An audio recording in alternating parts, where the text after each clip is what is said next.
Hello, I'm Rod Grams, and this is the April edition of Washington Report, and thanks for joining us. Now, although taxes take an enormous toll on American families, a lot of people don't give them much thought until April rolls around and the IRS comes asking for more of your hard-earned dollars. With taxes fresh in your mind, we're going to focus today on the tax load that is faced by middle-class families. We'll talk about what Congress is doing to help leave more of your dollars where they belong, and that is in your own pockets. We'll also be looking at the flat tax plan that you've probably heard a lot about, and some of the other ideas being discussed for reforming what has become an unworkable tax system. My special guests today are two of the taxpayers' greatest allies here in Washington, and first, Senator Richard Shelby of Alabama, by the way, a former Democrat who recently switched to the Republican Party. Welcome, Richard. Thank you. And also with us is Grover Norquist, who is president of Americans for Tax Reform. Grover, thank you very much for joining us as well. April is tax month, and I guess this is the time when everybody really gets down and starts crunching the numbers, and I think a lot of people overlook the tax burden because it's so conveniently just taken out of your checks every week. But I think when you really sit down and start adding up the numbers and find out exactly how much is going to the government, how much is taken from your checkbooks to the government checkbooks, and really what it leaves you and your family to live on. So April is a good time to take a look at these taxes. I totally agree with you, Senator. The working people of America who shoulder the burden need to look each week, each month, instead of just April the 15th, as to what they're paying and ultimately where is this money going. And how is it being spent? Absolutely. I mean, for good projects we can see and support. Oh yes, those. we all do. But I think when we see the growing list of wasteful projects that are out there, and I don't think taxpayers are very happy to spend $100 and get $10 worth of services. And that has been so much over the past few decades. Not only are they not happy, they shouldn't be happy. No, and they're getting mad. Well, there are two other dates in addition to April 15th. Last year, we may have paid our taxes on April 15th, but the average American worked until May 6th to pay their federal, state, and local taxes. All of January, all of February, all of March, all of April, first week of May. And by the way, in Minnesota it goes to about May 23rd, because we're one of the highest tax states on the local basis too, so we get extended even beyond the national. But that's well, true. if you add to the tax burden the regulatory burden, all the regulations from Washington, from state government, that last year, and the numbers haven't been calculated for this year yet, but last year it took you until July 9th when you added it to the tax burden. So we work 5 days past July 4th, Independence Day, to pay the cost of taxes, spending, and regulations. So that's over half of every dollar that American families make go in some form to support government programs or regulations or mandates. I think it's a great way to denominate what's going on. If in Minnesota, your state, you work until May the 23rd, the average citizen of Minnesota to pay their taxes, that is bringing home the bacon in a different way. It's putting the hay down to where people can understand it and putting the taxes up. What about the fact that, we've been going through an effort here in Congress, and our president campaigned on it back in 1992, of delivering tax relief for American families. Especially, he even advocated a $1,000 per child tax credit. We would have loved to have that, but even a $500 per child tax credit is important. His latest plan, by the way, it follows the largest tax increase in history in 1993. Now this plan, especially on the child tax credit, though, is really a sham by the president, and it starts out at $300, it escalates up to $500, ratchets up slowly over 5 years, and then dies after 5 years. It's got a sunset. We can't get a sunset through Congress on anything but a tax cut. And really, and then it's for children under the age of 13. So this is a president who hasn't been honest when it comes to tax relief. Well, Bill Clinton promised he was for middle-class tax relief, for a pro-family tax cut. The taxpayer movement was very excited when the Republicans in the Senate and the House actually passed a $500 per child tax credit as well as pro-growth tax reduction, and we were very disappointed when Bill Clinton turned around and vetoed what he campaigned on. So he not only changed his mind, but when the Senate and the House passed tax relief for families, Bill Clinton stopped it. Not only did he veto it and went back on what he campaigned on, he did a great disservice to a lot of children in America that you pointed out, because a man and his wife, typical in your state or mine, anywhere in America, they're struggling hard to make ends meet. And this would have been a pro-family, a pro-children piece of legislation. It's something I think it's long needed. And we get into what we call the Clinton crunch because real wages haven't been escalating or going up at the rate that they had in the past. And then you add the tax burden that government has been putting on them, and that means with wages not, or being stagnant in many cases, not going up very fast, but taxes outstripping whatever they were going up. That means they have less and less dollars. In fact, today, American families, when you ask about, are you better off this year or last year, their buying power, even after adjusted for inflation, on the average, is about $200 a year less. So they're losing ground, not gaining ground under this administration. Their buying power is diminishing, and that's why so many working people in America are concerned about their future, their children, their jobs, because they see what's happening to them. They're feeling it every month because some way ends aren't meeting like they used to be. Grover, and along with the $500 per child tax credit, which we think are important, and was really to emphasize a lot of the discrimination against families over the last decade as far as the child tax credit goes. But other parts of our plan included eliminating the marriage penalty, eliminating the Social Security earnings limits for seniors, which was a tax on senior citizens. Senator Shelby, your adoption of the tax credit that we had, and lowering the capital gains. But it was an overall package of tax relief. And I think that's really what we needed in this country to spur any kind of economic growth. And when the president talks about the best economy in 3 decades, and then you look at the numbers, this economy is not as healthy as he would project it to be. Well, he's making more money than he's ever made in his life, but hasn't translated to other people. And there has been, as a result of his tax increase in 1993, a tremendous tax hike on small businesses in this country. And that's why it's so important to roll back the Clinton tax increases from '93, 2/3 of which fell not on the rich, as he likes to say, but on small businesses, on self-employed people, on the people who create jobs in this country. The government's not creating jobs, the private sector is. You know, it was easy for me as a former Democrat ultimately to cross that line to the Republican Party, something that I should have done many years ago because I was a conservative Democrat, which are going to be like dinosaurs. They're going to be extinct, I believe, in the Democratic Party. But I was the first one to break with Clinton. He ran, as Grover pointed out, on balancing the budget, on some stimulation of the economy and tax cuts, something for the children of America and so forth. But capital gains. And he did the opposite once he got in office. And I warned the American people early, the night when his poll ratings were about 80%.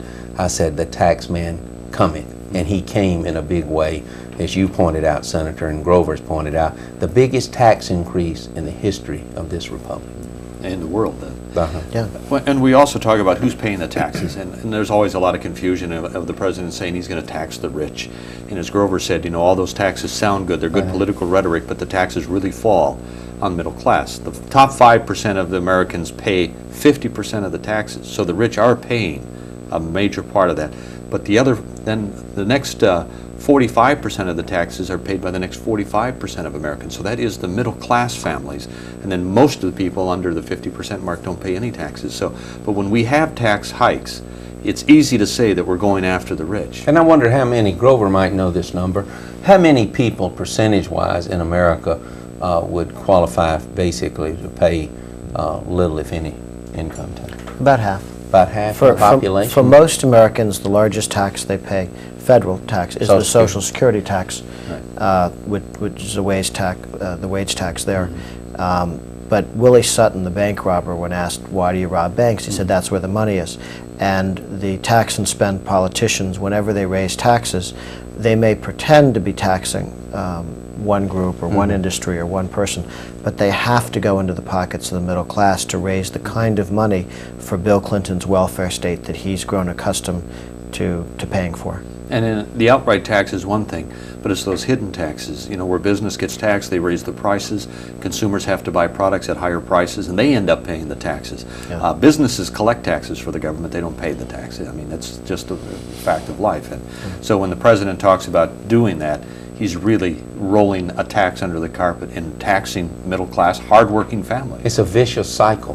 The tax cycle is a vicious cycle, and I believe that it falls hardest, as you say it, on the working people of America, directly and indirectly. When we talk about some statistics and how hard it has hit the American families. Grover, maybe you could give us some numbers too. We're talking about paying about half of every dollar they make now, and I know there's been some reports out just recently back in Minnesota in some of the editorial pages that they're sticking up for this tax increase, and then the new Clinton budget also has about $60 billion of even additional tax increases rolled into it. But the tone of the editorial recently was Americans aren't overtaxed. In fact, there's room for more taxes, and that maybe we should levy more taxes to take care of this growing budget deficit rather than looking at the problem, and that is government and spending. They say, well, there's room for more taxes, we can tax more. What is your feeling on that? Well, I think they should talk to Americans to ask whether they think there's room in their budget for higher taxes. Politicians like Bill Clinton always look at the federal budget rather than looking at the family budget. I think it's very important that we stand in the shoes of American families and say, which would you rather have, lower taxes and less Washington, or more Washington and higher taxes and less money for your family? When they talk about there being room for more taxes, it's usually because they're comparing American taxpayers to European taxpayers. The big difference between the United States and Europe is the Europeans pay more in taxes, they have bigger governments, and they haven't created any jobs in the last 20 years. So there's a tremendous cost to big government. They have less innovation. I mean, there's a reason America is bigger, richer, more prosperous, more powerful than Europe. They did have a head start on us, but they managed to tax the whole continent into weakness. And in fact, Sweden is trying very desperately to dig out from this massive government and trying to privatize, roll back, and have welfare reform. Everything that we're talking about, they've already hit the wall. They are in dire straits in a government that's going broke. And in fact, the party over there, which is comparable to our Democratic Party here, is in shambles and is now for the first time, I believe, going to lose the election there in 1996. I often wonder what's the real unemployment numbers of some of these countries in Europe where they have created such a social net, and somebody pays the bottom line. You might have it's much higher than what they refer to, because they put people into so-called training programs, which are unfortunately over there a form of welfare, and then they don't count them. They continue students as enrolled, even though there's no more school, in order to keep those numbers down. I worked with the taxpayers movement in Sweden, and they have a krona cut in half, the Swedish coin, and their slogan is "Let us keep half." They're trying to get to that point. To get back to keeping half. Which they don't get to keep now. And I know their deficits if you adjusted it for our economy compared to their economy, would run almost $1 trillion a year in deficits. And they're going to try balance the budget in 3 years. We're trying to take a smaller deficit and do it in 7 years, and we're hearing these cries that we're fiscally, going to devastate the economy. We're not, and if we don't get back to fiscal sense, we're going to run into the same problems I believe a lot of the European countries are running into today. I also believe it's fundamental as to what direction are we going to go in the 21st century. This budget battle we've had, I think, is just a preliminary skirmish to what's going to go on. But a lot of us believe that you need smaller government. Let people keep more of their money, and they'll do more with it. And before we take a break, we shouldn't let it go by the fact that Republicans did pass a balanced budget. Absolutely. And we did get it through the Congress. We sent it on to the President.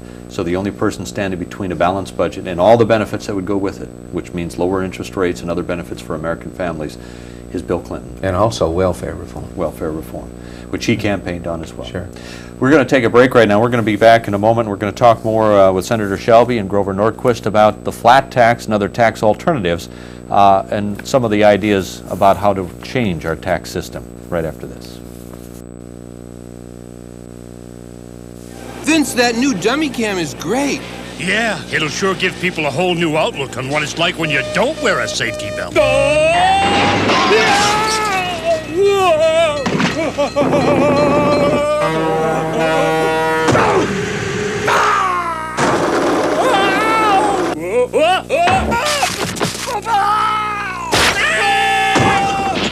I think they'll get the picture.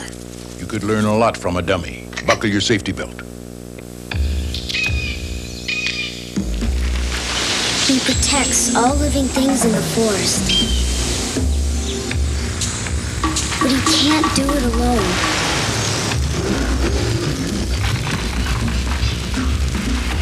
Please don't play with matches. Put out your campfires. I never ever forget the words of Smokey Bear. Only you can prevent forest fires.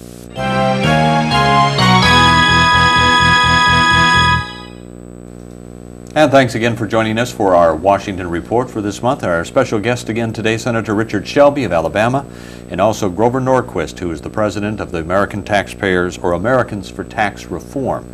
Gentlemen, thank you very much again for being with us. Thank you. And we're talking about, the tax burden on the country and, how much taxes we really pay. But I noticed one thing when I was going around doing a lot of my town meetings and talking to people.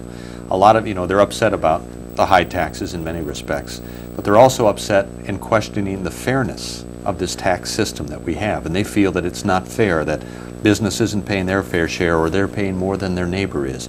So really, besides looking at how to reform or to lower taxes, that isn't the only answer.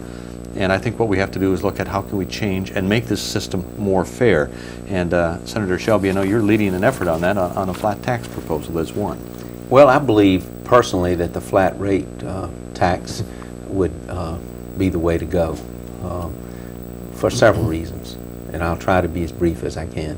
One, you only tax the income once at its source. Now that would seem fair, but a lot of people don't realize that some of their income is taxed twice. You're and taxed some 3 every times. time you move. You're taxed when, for example, today a man and his wife in Minnesota or anywhere in the U.S., they work, they save money. They've already paid taxes on the income, on the money they save.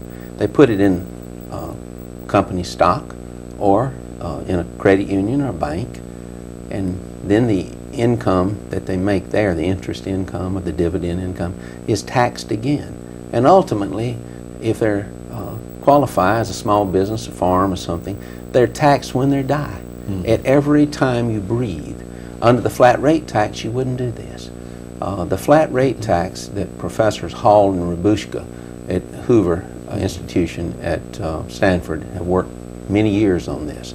They're the intellectual gurus behind this. Congressman Army and I are working with them on this concept. I think it makes a lot of sense. Is it perfect? No, but it's fair. I believe it's fair because people know what they're taxed. But it's not a recipe for big government growth. As a matter of fact, we need to shrink government to make it all work. But it says if you work in America, you're going to keep a lot of your money. Grover, your opinion on that? Well, Tax reform. as a taxpayer group, we're very much in support of the Shelby Army legislation to move towards a flat tax. I think it's very important that you tax income only once. It's very unfair to tax people again when they die, again when they save. But in addition, having a single rate, having one rate that people pay, it makes the tax code transparent. You know what you pay, in the case of the Shelby Army bill, 17% after in a family of 4 the first $33,000 or $36,000. So you know what you pay, you know what somebody else in your income bracket pays, or another person, you know what a company pays. There isn't some sense that somewhere somebody's got a loophole or a deduction that I don't have, that something unfair is happening. And also, if we're all paying the same rate, then we all stand together against tax increases. What Bill Clinton did in 1993 was he said, now, you over there, you be quiet, you go to sleep, you don't pay any attention, I'm going to mug these guys over here. Yeah. And just a few of them. And then after he'd finished with these guys, he said, now I'm going to get everybody who drives a car by raising taxes on gasoline. So if you allow the tax and spend politicians to divide us into different groups, they can mug us one at a time.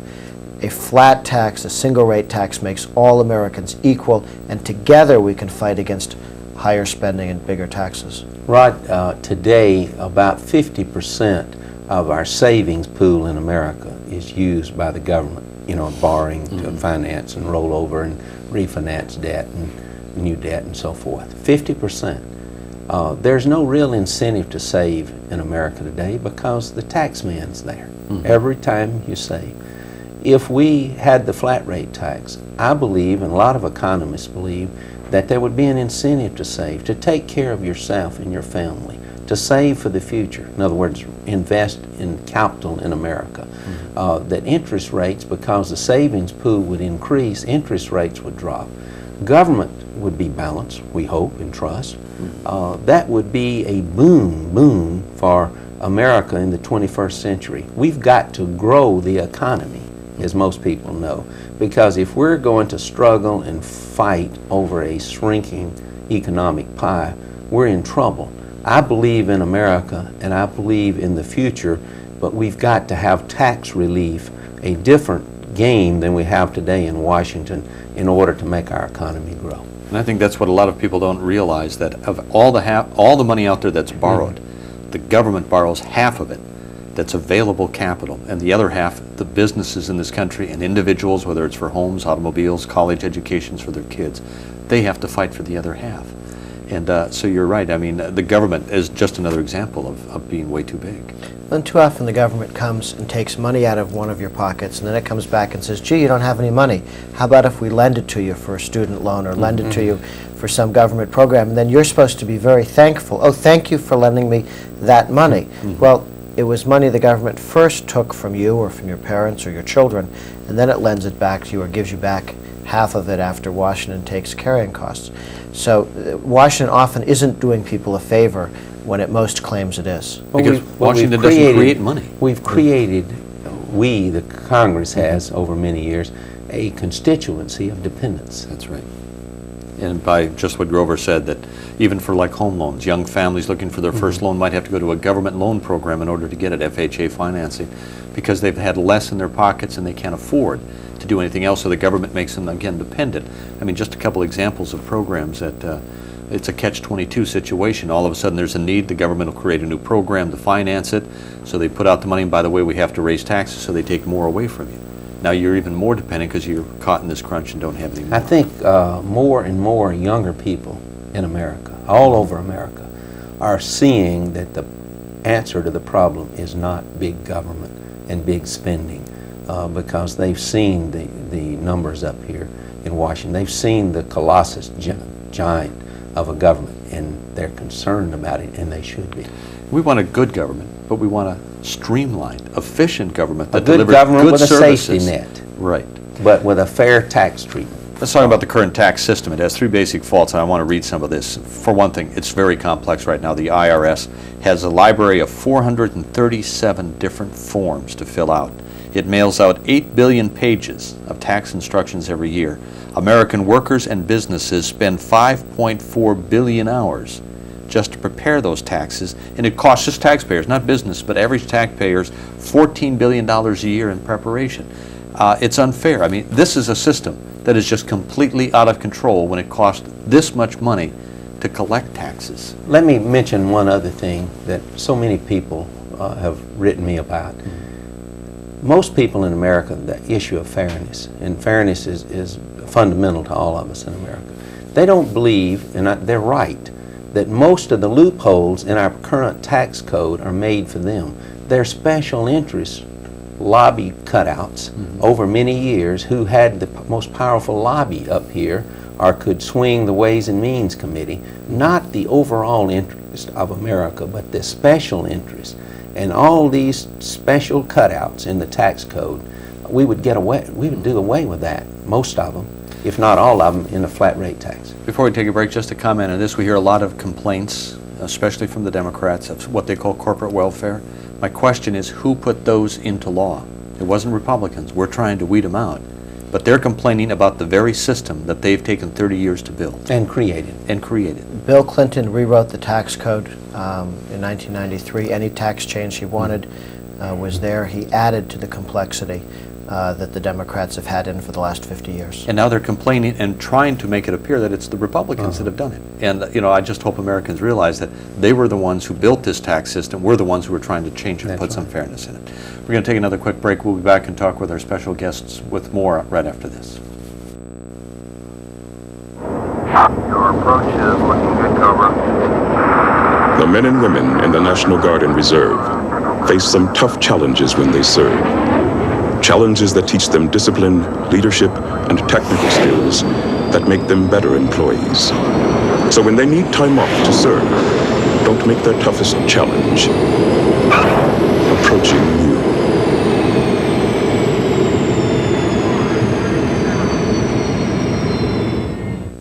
My hero? Isaiah Thomas. Kevin Costner. Mr. Wong. These are teachers, but to the kids they've reached, they're heroes. My hero? Mrs. Wooten. If I don't get through to that child, who knows, maybe no one else will. Teachers have the power to wake up young minds, to be heroes, to make a difference. Reach for that power. Teach. Find out how by calling 1-800-45-TEACH. Be a teacher. Be a hero.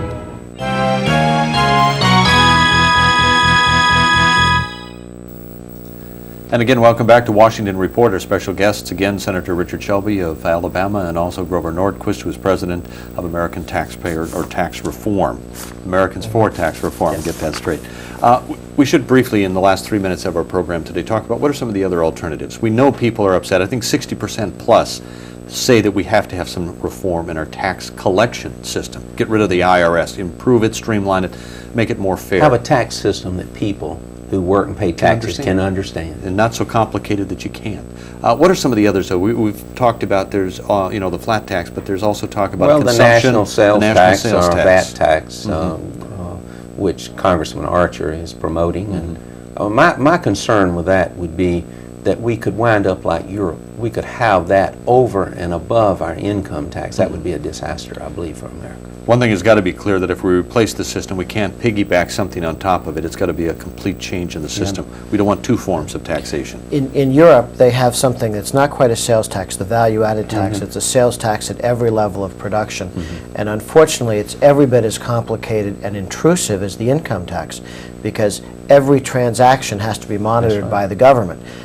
So a value-added tax would be every bit as complicated as the present income tax. And again, the danger of a sales tax is that it turns into a value-added tax, is a way to collect it. And what happened in Europe is you end up with a sales tax or value-added tax and a corporate income tax and an individual income tax and wage taxes like Social Security and death taxes. The danger of both is I think, a very, very big danger. You know, this country existed pretty well till 1913 without an income tax. It was unconstitutional until the Constitution was amended to tax someone's income. I wish we had that today. Richard, what do you think is our chances of getting some real tax reform? Probably not this session. Probably, we're not going to get any this year. If we get anything, it will be hype because, one, I don't have a lot of confidence in our sitting president to go along. He tells us one thing and he does another.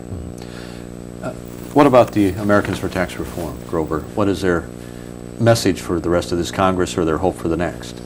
Well, we're very supportive of the effort to require a supermajority to raise taxes, to make it more difficult to raise taxes, that you've been a leader in that movement. And it sounds funny, but it takes a supermajority to cut taxes, but a simple majority to raise them. We think it should be the other way around. If it takes 2/3 to raise taxes, then it'll be easier to rein in spending and we'll have fewer tax increases.